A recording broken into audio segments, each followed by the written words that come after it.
মায়া ক্লাসরুমে প্রবেশ করতেই দেখতে পেল ফ্যানের সাথে একটা ঝুলন্ত লাশ। এটা দেখে মায়া চিৎকার করতে লাগলো। মায়ার চিৎকার শুনে পুরো কলেজের ছেলেমেয়েরা দৌড়ে চলে গেল মায়ার কাছে আর বলতে লাগলো, কি হয়েছে মায়া?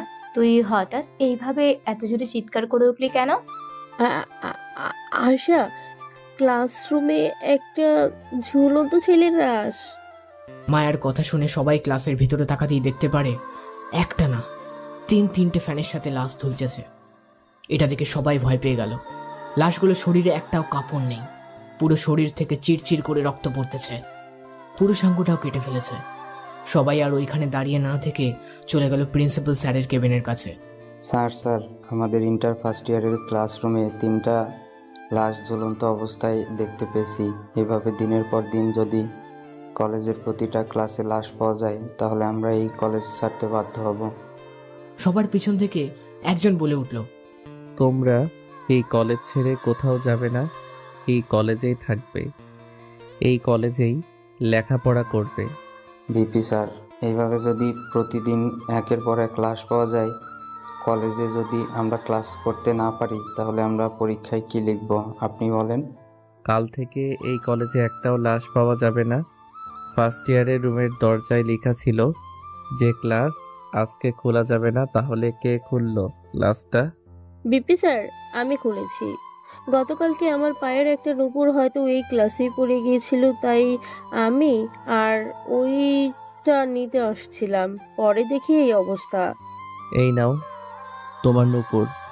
যারা ইন্টার ফার্স্ট ইয়ারে পড়ো তারা আজকে ইন্টার সেকেন্ড ইয়ারের বি শাখায় চলে যাও, ওইখানে আজকে তোমাদের ক্লাস হবে।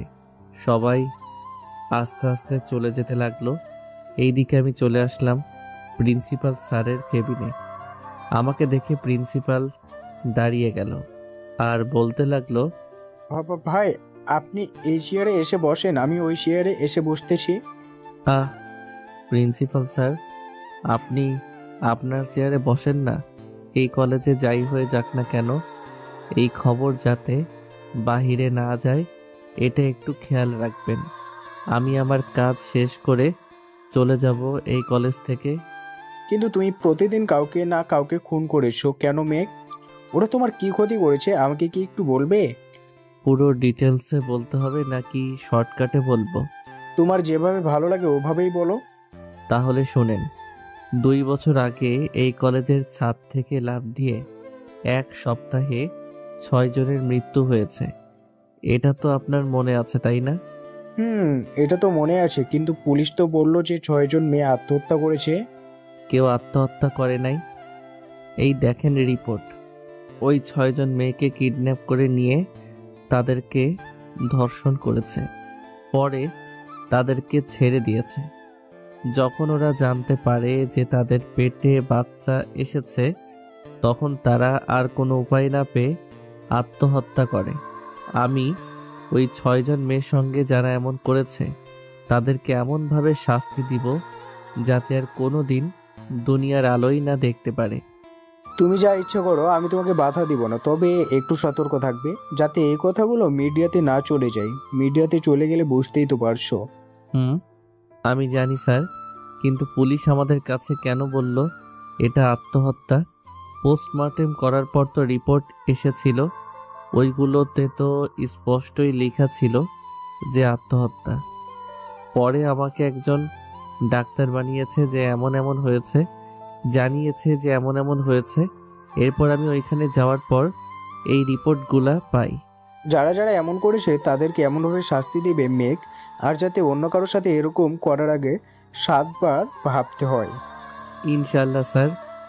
আমি তো মাফিয়া জগৎ থেকে বের হয়ে গেছিলাম, তবুও ওরা আমাকে বের হতে দিল না। আবার আমাকে সেই কালো জগতে ঢুকতেই হলো। কালো জগৎটা তোমার মতো ভালো মানুষের জন্য। তোমার যে কোনো হেল্প লাগলে আমাকে বলবে, আমি সব দিয়ে করব। ঠিক আছে স্যার। আর ওই লাশগুলো একটু পর আমার লোকেরা পুলিশের ছদ্মবেশে এসে নিয়ে যাবে ওদের। ঠিক আছে, এখন তাহলে তুমি যাও। প্রিন্সিপাল স্যারের কেবিন থেকে বেরিয়ে হয়ে চলে আসলাম বাহিরে। এসে দেখি একজন সাংবাদিক এসে প্রিন্সিপাল স্যারের কেবিনের সামনে দাঁড়িয়ে আছে। তাকে দেখে আমি বলতে লাগলাম, কি ব্যাপার স্যার, এইখানে কি করেন আপনি? আজকে ইন্টার ফার্স্ট ইয়ারের ক্লাস রুমে 3টে লাশ পাওয়া গেছে। আমি খবর পেয়েছি তাই এখানে এসেছি। লাশ পাওয়া গেলে তো আর কলেজ চলতো না, তাই না? আপনি একবার চারিপাশে তাকিয়ে দেখেন, সব ক্লাসে ছাত্রছাত্রী আছে। আর আপনাকে কে বলেছে যে এই কলেজে 3টা লাশ পাওয়া গেছে? আমাকে একজন ফোন দিয়ে বলল যে এই কলেজে লাশ পাওয়া গেছে। চলেন আপনাকে দেখিয়ে আনি ইন্টার ফার্স্ট ইয়ারের ক্লাসরুমটা। এই বলে আমি সাংবাদিককে নিয়ে চলে আসলাম ক্লাসরুমে। এসে দেখাতে লাগলাম ক্লাসরুমটা। দেখেছেন সাংবাদিক সাহেব, এইখানে কোনো লাশ নেই। সরি, এই কলেজে আসার জন্য আর কখনোই ভুল ইনফরমেশন পেয়ে আসবো না। Good boy. আচ্ছা, আপনাকে কোন নাম্বার থেকে ফোন দিয়েছে ওই নাম্বারটা আমাকে একটু দেন তো দেখি, এই কলেজের কেউ ফোন দিয়েছে নাকি? 017353398 এই নাম্বার থেকে আমাকে ফোন দিয়েছি। আচ্ছা, এখন আপনি যাইতে পারেন। আর কখনোই যাতে এই কলেজের আশেপাশে না দেখি আপনাকে। স্যার, আর দেখবেন না। সাংবাদিক চলে যেতেই আমি আমার বাইকটা নিয়ে চলে আসলাম বাসায়। বসে বসে টিভি দেখতেছি, এমন সময় কলিং বেল বেজে উঠল। দরজাটা খুলতেই দেখতে পেলাম একটা বোরকা পরা মেয়ে দাঁড়িয়ে আছে। তাকে দেখে বলতে লাগলাম, এই আপনি কে, আর এইখানে এসেছেন কেন? ভাই, আমি মিরাজ। আশেপাশে কিছু লোক দেখতে পেয়েছি, ওদের দেখে সন্দেহ হয়েছে ওরা হয়তো অন্য গ্যাংয়ের লোক, তাই আমি বোরকা পরে এসেছি। ভিতরে আয়। আর ওই নাম্বারটা কার জানতে পারছিস? ভাই, ওইটা হচ্ছে নীল গ্যাংয়ের কারো নাম্বার। আকাশের এনআইডি দিয়ে সিমটা ভেরিফিকেশন করা হয়েছে। এই এনআইডি কার্ড দিয়ে আরও 55টি সিম কার্ড কেনা হয়েছে। এই সিমগুলো কোথায় কোথায় অ্যাক্টিভ আছে আজকে রাতের ভিতরে আমাকে জানাবি। আর তোকে যে যে ছবিটা দিয়েছি ওই লোকটার ব্যাপারে কি জানতে পারছিস? ভাই, ওই লোকটার ব্যাপারে কিছু জানতে পারি নাই, তবে আমাদের লোকেরা খোঁজ করতেছে। আগের মতো তো আর গ্যাংটা স্টার্ট করি নাই। আপনি যদি বলেন তাহলে আমাদের সকল লোকদের ফোন দিয়ে বলবো আবার কাজ শুরু করার জন্য। বলে দে সবাইকে আমি আবার ফিরে এসেছি। আবারও কালো জগৎ চালু হয়েছে। পাপীদের শাস্তি দিতে আমি আবারও ফিরে এসেছি। ঠিক আছে ভাই, এই নেন আপনার আগের ফোন। আগের সকল নাম্বার আছে, আপনি যদি কারোর সাথে যোগাযোগ করতে চান করতে পারেন। মীরার খোঁজ পেয়েছিস তোরা? না ভাই, ভাবির খোঁজ পাই নাই। আর আপনার সাথে ওই ঘটনার পর ভাবিকে আমরা অনেক খুঁজেছি, কিন্তু কোথাও পাই নাই। আর আপনাকে ওরা চিনতে পারবে না, আপনার মুখের তো প্লাস্টিক সার্জারি করা হয়েছে। এই নে, এটা রাখ। যদি রাস্তায় কোনো সমস্যা হয় সাথে সাথে গুলি করে মেরে ফেলবি, পরে যা হবার দেখা যাবে। আর একটা কাজ করতে হবে। কি কাজ ভাই? এই থানার ওসির সকল খবর আমার চাই। সে কার সাথে চলাফেরা করে, কোথায় কোথায় যায়, পাই টু পাই সব খবর আমার চাই। ঠিক আছে ভাই, কালকে আপনি পেয়ে যাবেন সকল খবর। এখন আমি যাই। যা। মিরাজ চলে যেতেই মেঘ তার ফোনটা অন করতেই হাজার হাজার ফোন কল, হাজার হাজার মেসেজ আসতে লাগলো। প্রায় 10 মিনিটের মতো মোবাইলটা হ্যাং করেছিল। মেঘ তার ফোনটা হাতে নিয়ে কল লিস্টটা চেক করতে লাগলো। 3 বছর আগে প্রায় 1000+ মিস কল মীরার, কিন্তু কেউ কোনো ফোন ওঠায়নি। মেঘ ওই সব না দেখে ফোন দিল প্রধানমন্ত্রীর নাম্বারে। এইদিকে প্রধানমন্ত্রী পায়ের উপর পা তুলে আঙুর ফল খাচ্ছে। এমন সময় তার পিএ বলতে লাগলো, স্যার মেঘ ফোন দিয়েছে। ধুর ছাগলের বাচ্চা, মেয়েকে আরো 3 বছর আগে মেরে ফেলেছে নীল গ্যাংয়ের লোকেরা, আর তুই বলতেছিস যে আকাশ ফোন দিয়েছে? এই দেখেন, ওনার নাম্বার থেকে কল এসেছে। প্রধানমন্ত্রীর নাম্বারটা দেখে চমকে গেল। তাড়াতাড়ি তার পিএ এর হাত থেকে ফোনটা নিয়ে কানের কাছে ধরতেই ও পাশ থেকে মিউজিক আসতে লাগলো। লা লা লা লা লা লা লা লা। কিছুক্ষণ মিউজিক বাজার পর ওই পাশ থেকে বলতে লাগলো, হে মিস্টার প্রধানমন্ত্রী, কি খবর? অনেক বছর পর আপনার সাথে কথা হলো। কেমন আছেন? আগের মতো আপনার গ্যাং চলতেছে নাকি? ভাই, আপনি বেঁচে আছেন? কেন, তুই কি ভাবছিলি আমি মরে গেছি? এত সহজে আমি মরবো না রে। তোদের মতো কুকুরকে যদি আমি হ্যাঁচড়াতে হ্যাঁচড়াতে জ্যান্ত কাপড় না দিতেছি ততদিন আমি মরবো না। শালা কুত্তার লেজ এখনো সজা হয় নাই। বেকা ছিল, এখনো বেকাই আছে দেখছি। তোর কাছ থেকে তো সব কিছুই কেড়ে নিয়েছি। এখন যখন জানতে পেরেছি তুই বেঁচে আছিস, তাহলে তো তোকেও খতম করতে হয়। অপেক্ষায় আছি তোদের জন্য, তাড়াতাড়ি আয় আমার কাছে, যাতে তোদের মাংসগুলো আমি আমার কুকুরগুলোকে খাওয়াতে পারি। ওরা অনেক দিন ধরে ক্ষুধার্ত। ভয় পাইছি, প্লিজ আমাকে ছেড়ে দে। আমি আর এমন করব না। ভাবছিস আমি তোকে এইগুলো বলবো? কখনোই না। আমি এই দেশের প্রধানমন্ত্রী। তোকে যেখান থেকে পারি ওইখান থেকেই বের করে নিয়ে আসবো, দেখে নিস। ঠিক আছে, আমাকে খুঁজতে থাকেন, আমিও আপনাদের কিছু তথ্য বের করি। কি বলেন আপনি? এরপর না হয় আমরা দুইজন ফুটবল খেলবো।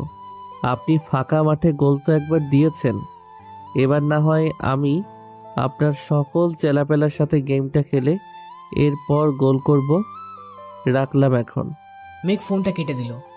এদিকে প্রধানমন্ত্রীর আগে ঠাস করে চড় মারল তার পিএকে, কিন্তু তার পিয়ের গালে চটটা না লেগে তার স্ত্রীর গালে চটটা লেগে গেল। তুমি আমাকে আবার মারলে? আজকে তো আমি আব্বুকে ফোন দিয়ে বলেই ছাড়বো। এরপর আব্বু এসে তোমার মাথাটা হাতে নিয়ে ফুটবল খেলবে। তুমি আমার বাবাকে চেনো না, আমার বাবা আন্ডারওয়ার্ল্ডের ডন। বউ সরি, আমি তো আমার পিএকে চর মারছিলাম, তোমার গালে লেগে গেছে। তুমি প্লিজ তোমার আব্বুকে ফোন দিও না। তোমার জন্য আমি রাতে উপহার নিয়ে আসবো। সত্যি নিয়ে আসবে তো? সত্যি নিয়ে আসবো। এখন তো একটু হাসো প্লিজ। এদিকে প্রধানমন্ত্রী তার স্ত্রীর কাছে কথা বলতেছে, এমন সময় মেঘ তার ফোনটা বের করে ফোন দিল বাবুকে। এত বছর পর বাবু তার ফোনে মেঘের নাম্বার দেখে তাড়াতাড়ি ফোনটা রিসিভ করে বলতে লাগলো, ভাই আপনি তাও এত বছর পর আমাকে ফোন দিলেন? বাবু, আমি আবারও আন্ডারওয়ার্ল্ডের কালো জগতে ফিরে এসেছি। You came my home. ভাই আপনি আপনার লোকেশন পাঠিয়ে দেন, আমি 1 ঘন্টার ভিতরে চলে আসতেছি। আমি দুনিয়ার যে কোনো মাথায় থাকি না কেন, 1 ঘন্টা যখনই বলেছি 1 ঘন্টার ভিতরে আসবো। Good boy. দেখো তোমার নাম্বারে মেসেজ করে পাঠিয়ে দিয়েছি আমার লোকেশনটা। ভাই পাইছি, আমি মাত্র 60 কিলোমিটার দূরে, আপনি এখনই চলে আসতেছি। শোনো, আগে আমার কথা, এমনভাবে সেজে আসবি যাতে তোকে কেউ চিনতে না পারে। বিরাজ আমাকে বলে গিয়েছে আশেপাশে নীল গ্যাংয়ের লোকেরা আছে, ওরা তোকে দেখলে চিনে ফেলতে পারে। আপনি চিন্তা করবেন না, এখন আর এই বাবুকে বাবু পাইছে না। বাবু এই এখন অনেক স্মার্ট হয়ে গেছে, আমাকে দেখলেই বুঝতে পারবেন। তাহলে তো দেখতেই হয়, চলে আসো তাড়াতাড়ি, রাখলাম এখন। ভাই। মেঘ ফোনটা কেটে দিয়ে বিছানায় শুয়ে পড়ল। প্রায় 1 ঘন্টা পর ঘরের কলিং বেল বেজে উঠল। মেঘ দরজা খুলতেই দেখতে পেলে একটা ছেলে দাঁড়িয়ে আছে। তাকে দেখে মেঘ বলতে লাগলো, কি ভাই এইখানে কেন এসেছেন? আমার ভাই যেখানে আমিও সেইখানে ভাই, আমি বাবু। বাহ, তোকে তো চেনাই যাচ্ছে না, এত চেঞ্জ হয়েছিস কি করে? বিয়ে টিয়ে করলি নাকি? বিয়ে তো করেছি ভাই, তবে আপনি যখন ফোন দিবেন আমি তখনই হাজির হব। আমার এত পরিবর্তন শুধু আপনার জন্য হয়েছে, আগে কখনো আমি এমন ছিলাম না। আপনার কারণে আমার এত পরিবর্তন, আর আমার স্ত্রীর কারণে। যাই হোক, সবকিছু নিয়ে এসেছো তো? ভাই সব কিছু নিয়ে এসেছি। কি কি করতে হবে এক এক করে বলতে থাকেন, আমি কাজ শুরু করে দেই। সবার আগে তুমি আমার হ্যাকিং জগতে প্রবেশ করো। আগে দেখো নীল গ্যাংয়ের কেউ আছে নাকি, যদি থাকে তাহলে তাকে বের করে দাও। ওকে ভাই, বসেন আপনি, আমি এখনই চেক করতেছি। বাবু চেক করতে লাগলো। এদিকে মেঘ বসে বসে দেখতে লাগলো। বাবু হচ্ছে কম্পিউটার এক্সপার্ট। 50 সেকেন্ডের ভিতরে যে কারো কোনো কিছু হ্যাক করে ফেলতে পারে। এদিকে বাবু কয়েকবার হ্যাকিং জগতে প্রবেশ করতে গিয়েও করতে পারল না। এটা থেকে মেঘ বলতে লাগলো, বাবু কি হয়েছে, বারবার বের করে দিতেছে কেন? ভাই নীল গ্যাংয়ের কেউ না কেউ আমাদের অ্যাক্সেস নিয়ে আমাদের কে বের করে দিয়েছে। এখন ওরা যা মন চায় তাকে ডুবাতে পারবে আর বের করতে পারবে। আমাদের আরেকটা গ্রুপ আছে, ওইটাই ঢোকার চেষ্টা করো তো, দেখো ঢুকতে পারো নাকি? আমি দুইটাই দেখছি, একটাও কাজ করতেছে না। এই 3 বছর তো আমি এই ল্যাপটপ একবার ওপেন করে দেখি নাই বা কোনো সাইডে যাই নাই। তবে ভাই, এই এক্সচেঞ্জ আমি আনতে না পারলেও আর একজন আনতে পারবে। আর কে আনতে পারবে? তোমার চাইতে তো অন্য কেউ নেই যে এত তাড়াতাড়ি টাইপিং আর কোডিং বসাতে পারে। ভাই, আমার চাইতেও ভয়ঙ্কর মানুষ আছে। আমি তো 50 সেকেন্ডে সব কিছু নিয়ে আসতে পারি, আর সে 30 সেকেন্ডে সব কিছুই তার কন্ট্রোলে নিয়ে আসতে পারে 2 মিনিটের জন্য। 2 মিনিটের জন্য আনলে কি হবে? ওইটাই তো এখন আমাদের জরুরি। ওইটা আনতে পারলে আমি সব কিছু তথ্য ফিরিয়ে আনতে পারতাম। আমার সিক্রেট কোডিং ফাইল এমনভাবে তৈরি করেছি, ওইটা হাজার হ্যাকারটাও যদি ট্রাই করে তাহলেও খুলতে পারবে না। 2 মিনিটের মধ্যে আমাদের কাছে আনতে পারলে ওই 2 মিনিটের ভিতরে আমি আবার পুরোপুরিভাবে আমাদের এক্সচেঞ্জটা আবার ফিরিয়ে আনতে পারবো। আমরা চাইলে তাদেরকেও বের করতে পারবো। আচ্ছা, তুমি তাকে ফোন দাও আর বলো আজকে সন্ধ্যা 7টায় রিমঝিম কফি শপে দেখা করতে আমাদের সাথে। ঠিক আছে ভাই, আমি এখনই তাকে ফোন দিয়ে বলতেছি যে আজকে দেখা করতে আমাদের সাথে। আমার কাছে 35 লাখ টাকা আছে, এই টাকা দিয়ে দিক। আমি থাকতে তুই দিবি কেন? প্রধানমন্ত্রীর অ্যাকাউন্টে ঢোক। গত 3 বছরে কত কোটি টাকা পাচার করেছে এই দেশ থেকে দেখ, আর কোন কোন অ্যাকাউন্টে টাকা আছে ওই অ্যাকাউন্টগুলো থেকে সকল টাকা আমাদের অ্যাকাউন্টে ট্রান্সফার কর। আর এমন একটা মেসেজ করবি যাতে সে অজ্ঞান হয়ে যায়। তুই কাজ কর, আমি বাহির থেকে আসতেছি। ঠিক আছে ভাই, আর আমার জন্য ওইটা নিয়ে আইসেন একটু। তোর আর অভ্যাস গেল না? আচ্ছা, নিয়ে আসবো নে, তুই কাজ কর। এই বলে চলে আসলাম বাহিরে। এই দিক ওই দিক একবার তাকিয়ে দেখে নিলাম কেউ আছে নাকি। আশেপাশে কয়েকজন লোক বসে আছে দেখেই বোঝা যাচ্ছে নীল গ্যাংয়ের লোক। আমি এইসব পাত্তা না দিয়ে রাস্তা দিয়ে হাঁটতে হাঁটতে চলে আসলাম বিয়ারের দোকানে। ভাই 2 বোতল বিয়ার দেন তো। কি ব্যাপার আকাশ ভাই, আপনি কলেজের ভিপি হয়েও যদি বিয়ার খান তাহলে কলেজের ছেলে মেয়েরা কি শিখবে আপনার কাছ থেকে? ভাই আজকে একটু খাইতে মন চাইতেছে, তাই আর কি নিতে আসলাম। গার্লফ্রেন্ড ধোকা দিয়েছে বুঝতে পারছি ভাই, এই নিন 1265 টাকা দেন। এই নাও টাকা, এখন যাই তাহলে আমি। এই বলে বিয়ার 2টা একটা পলিথিনে করে নিয়ে চলে আসলাম। অন্য দোকানে একটা রুটি খেয়ে বসে আছি। দোকানে এমন সময় নীল গ্যাংয়ের 2 জন লোক এসে বলতে লাগলো, এই ছেলে, তোর বাসায় যে একটা ছেলে ঢুকেছে সে কোথায় গেছে আর বের হলো না কেন? আরে ভাই, আপনি কার কথা বলতেছেন আর আপনারা কে? একটা গুলি করলে আমাদের খুব ভালো করেই চিনতে পারবি। শালা তাড়াতাড়ি বল, ওই ছেলেটা কোথায় গেছে? ওই ছেলেটা তো ওই যে অটো দিয়ে চলে যাচ্ছে, উপরের তলায় ফেরদৌস ভাইয়ের কাছে গিয়েছিল। লোকটা আমি জিজ্ঞেস করার পর বলল যে তার আত্মীয়। সত্যি বলতেছিস তো? আপনার মাথায় হাত দিয়ে বললাম, সত্যি বলতেছি। ও কাকা, আপনি একটু বলেন না, আমি যে কলেজের ভিপি, আমি কোনো খারাপ কাজ করি না। ভাই, উনি তো মতিন রহমান, কলেজের ভিপি। উনি খারাপ কাজ করবে কি করে? উনাকে ছেড়ে দেন। ছেড়ে দিলাম, যা এখন এইখান থেকে। মেঘ একবার তাদের দিকে তাকিয়ে আসলো বাসায়। ঘরের ভিতরে ঢুকে রিয়ার বোতল 2টা বাবুর কাছে নিয়ে চলে আসলো রুমে। আলমারি থেকে স্নাইপারটা বের করে সাইলেন্সার লাগিয়ে নিল। জানালাটা হালকা একটু খুলে দেখতে লাগলো লোকগুলোকেই। যেই লোকটা মেঘকে ভয় দেখিয়েছিল তার মাথা বরাবর টার্গেট করে গুলি করে দিল। গুলিটা কপালের ভেতর দিয়ে ঢুকে পিছনের দিক দিয়ে বেরিয়ে গেল। তার সাথে যে লোকটা ছিল সে আশেপাশে খুঁজতে লাগলো কে গুলি করেছে, কিন্তু কাউকে পাচ্ছে না। এটা থেকে কয়েকজন লোক মিলে তাকে তাড়াতাড়ি করে হাসপাতালে নিয়ে গেল। এদিকে বাবু মেঘের পাশে দাঁড়িয়ে বলতে লাগলো, ভাই, আপনার নিশানা কিন্তু এখনো আগের মতোই আছে। তা তো থাকবেই, অস্ত্র জমা দিয়ে দিয়েছি, ট্রেনিং তো আর জমা দেই নাই। ঠিক বলছেন ভাই, অস্ত্র জমা দিলেও কি হবে, আমাদের ট্রেনিং তো আছে। মেয়েটা সন্ধ্যা 7টায় রিমঝিম কফি শপে থাকবে। ঠিক আছে, তোর বিয়ার রেখে এসেছি, খেয়ে নিস। আজকে আপনার সাথে খাবো, চলেন। তুই জানিস আমি এসব খাই না, তাহলে বললি কি করে যে আমার সাথে খাবি? টেবিলের ভিতর কিন্তু কয়েকটা বোতল দেখেছি, ওইগুলো কে খাইছে? ওইগুলো নীল গ্যাংয়ের লোকেরা খেয়েছে, তাদেরকে এক এক করে মেরে ফেলেছি, কিন্তু এখনো জানতে পারি নাই ওই 6 জন মেয়েকে ধর্ষণ করেছে কে। জানতে পারবো খুব সিক্রেট, চিন্তা করবেন না। খুব শীঘ্রই জানতে পারবো। যা তুই খেয়ে নে, আমি একটু ঘুমাই, 6:30টায় ডেকে দিবি আমাকে। ঠিক আছে, ঘুমান তাহলে আপনি। আমি ঘুমিয়ে গেলাম। সন্ধ্যায় বাবুর ডাকে ঘুম ভাঙলো। উঠে ফ্রেশ হয়ে বাবুকে নিয়ে চলে আসলাম রিমঝিম কফি শপে। বেশ কিছুক্ষণ পর একটা মেয়ে আসলো, আমাদের সামনের সিটে বসে পড়লো আর বলতে লাগলো, বাবু ডাকি, আমার টাকা পে করো, এরপর কাজ শুরু করব। আপনি কাজ করেন, টাকা ঢুকে যাচ্ছে আপনার অ্যাকাউন্টে, এই 2 মিনিটের ভিতর টাকা ঢুকে যাবে। জাস্ট 2 মিনিট, এর জন্য আমি অ্যাক্সেস নিয়ে আসতে পারো, বাকিটা তুমি দেখে নিও। বাকিটা আমি দেখে নিব। মেয়েটা কাজ করতে লাগলো। এইদিকে মেঘ মেয়েটার আঙুলের দিকে তাকিয়ে আছে।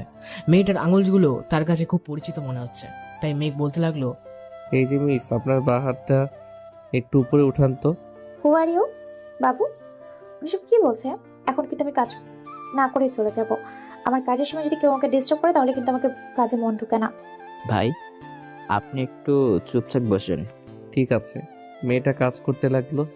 1 মিনিট পর বাবুকে বলতে লাগলো, বাবু অ্যাক্সেস তোমার ল্যাপটপে চলে গেছে, তা করো, তাড়াতাড়ি করো। আর মিস্টার, এখন বলতে পারেন কি বলবেন? বলেছি আপনার বাম হাতটা একটু উঁচু করেন। আমার বাম হাতে কি দেখছেন যে আপনি বলছেন বাম হাতটা উঁচু করার জন্য? আপনি একটু করেন না, আপনার আঙুলগুলো বেশ পরিচিত মনে হচ্ছে, তাই বলতেছি আর কি।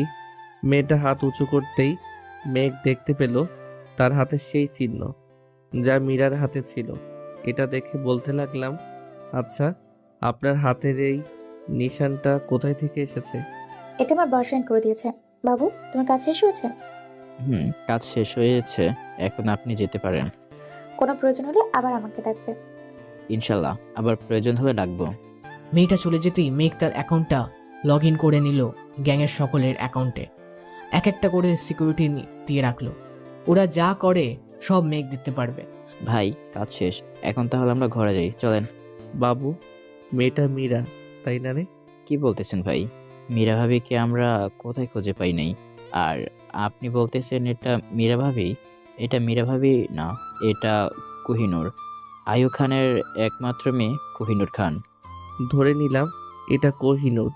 তাহলে ওর হাতে এই নিশানাটা আসলো কি করে, যেটা আমি মীরাকে দিয়েছিলাম আর আমার হাতে করেছিলাম? এইসব তো ইনলিগ্যাল। এই দেখেন, আপনার মতনই হাজার হাজার নিশানা এখান থেকে পাওয়া যাইতেছে। এখান থেকে দেখেই তো সে বানাইছে। ও আচ্ছা, চল তাহলে যাই আমরা। আমি আর বাবু চলে আসলাম বাসায়। রাতে খাওয়া দাওয়া করে শুয়ে আছি, এমন সময় মিরাজের ফোন কলটা রিসিভ করতে ওই পাশ থেকে মিরাজ বলতে লাগলো, ভাই, এই এসআই এখন প্রধানমন্ত্রীর বাড়িতে আছে। আমি আমার ড্রোনটা পাঠিয়েছি ওর জানালার কাছে, আপনি সবকিছু শুনতে পারবেন। ওরা কি কথা বলতেছে? তুই লুকিয়ে থাক, আমি শুনতে থাকি ওরা কি কথা বলে। মেঘ শুনতে লাগলো ওরা কি কথা বলতেছে। চলুন আমরাও শুনে আসি ওরা কি বলতেছে। স্যার, আপনি এত রাত্রে আসতে বললেন যে আমাকে? তামিম, তুই তোর মুখ সার্জারি করেছিস, এটা কিন্তু কেউ জানে না, একমাত্র আমি ছাড়া। তা তো আমি জানি। এখন কি হয়েছে এটা বলেন। মেঘ আবার ফিরে এসেছে, সে আবার কালো জগতে প্রবেশ করেছে। আমার তো ভয় লাগতেছে, কখন জানি আমার কাছে চলে আসে। কি বলতেছেন এইসব? মেঘকে আমরা সবাই এতগুলো গুলি করার পরও সে বেঁচে থাকে কি করে? আপনাকে হয়তো কেউ ভয় দেখিয়েছে। ভয় দেখায় নাই। এই শোন, সেই মিউজিক, সেই কণ্ঠ, এখন আমি কি করব কিছুই বুঝে উঠতে পারছি না। আপনি চিন্তা করবেন না, আমি দেখছি কি করা যায়। মেঘ আমাদের কিচ্ছুই করতে পারবে না। আমি নীল গ্যাংয়ের লিডারকে ফোন দিতেছি আর বলতেছি এক্ষুনি আসার জন্য। এখন এইখানে আসার কোনো দরকার নেই, কালকে আমরা ওর বাসায় চলে যাব, ওইখানেই কথা বলবো। তুই বলে দে তাকে। ঠিক আছে, বলে দিয়েছি। আর ওর নাম্বারটা দেন, আমি দেখি কোনোভাবে ট্র্যাক করতে পারি কিনা। কোনোভাবে ট্যাগ করা যাবে না, কারণ ওইটা সে নিজের হাতে বানিয়েছে। আমিও অনেক চেষ্টা করেছি, আমি নিজেই পারি নাই। আর তুই তো পুলিশ, তুই আরও পারবি না। আচ্ছা, আমি তাকে বলে রাখি যে আমরা তার বাড়িতে সকাল 10টায় যাব। আমি সকালে চলে আসব, পরে আপনাকে